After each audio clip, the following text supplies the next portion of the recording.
مهارات التواصل، سواء كنت بتتعامل مع زمايلك في الشغل أو أصدقائك أو أفراد عيلتك. التواصل الفعال هو مفتاح لبناء علاقات ناجحة وحل المشاكل. هنتعرف على طرق وأساليب لتحسين مهارة التواصل، فيلا بينا نبدأ.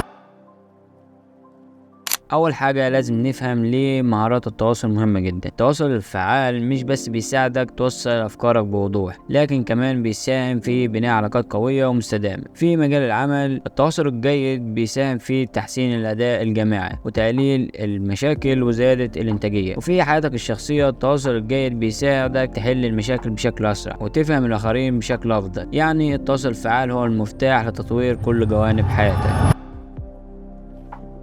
الخطوة الأولى في تحسين مهارتك في التواصل هي الاستماع النشط. الاستماع النشط يعني إنك تبقى مركز تماما مع اللي قدامك وتحاول تفهم مشاعره وأفكاره بدل ما تكون مشغول في الرد عليه. حاول تبين اهتمامك من خلال التواصل البصري وتجنب مقاطعته. استخدم عبارات زي فهمت أو ممكن توضح أكتر علشان تشجع الشخص اللي قدامك يواصل حديثه معاك. الاستماع الجيد بيخليك تبني علاقات قوية ويعزز فهمك لمشاكل الآخرين.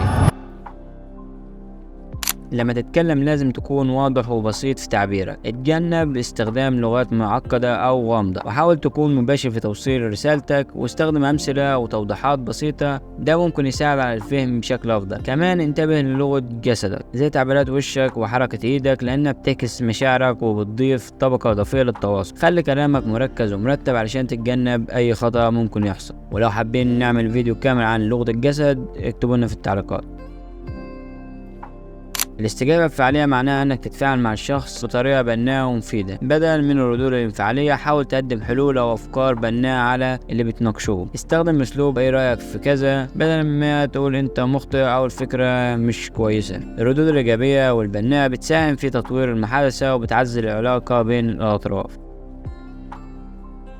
تحسين مهارة التواصل مش عملية سهلة، لكن قبل التحقيق بالممارسة المستمرة. حاول تقرأ كتب أو مقالات عن التواصل الفعال، وشارك في دورات تدريبية لتحسين مهارتك. ممارسة التحدث في مجموعات صغيرة أو تسجل نفسك وأنت بتتكلم وتراجع أدائك عشان تحسن من نفسك. ده يساعدك تحسن أدائك ومهارتك، وكل ما زادت ممارستك كل ما بقيت أكتر براعة في التواصل. في النهاية، تحسين مهارة التواصل بتتطلب وقت ومجهود، لكن النتائج تستحق. حاول تطبق النصائح اللي ذكرناها في حياتك اليومية وشوف الفرق في طريقة تواصلك مع الآخرين. ولو عندك أي أسئلة أو أفكار إضافية اكتبها في التعليقات. وشكرا للمتابعة. سلام.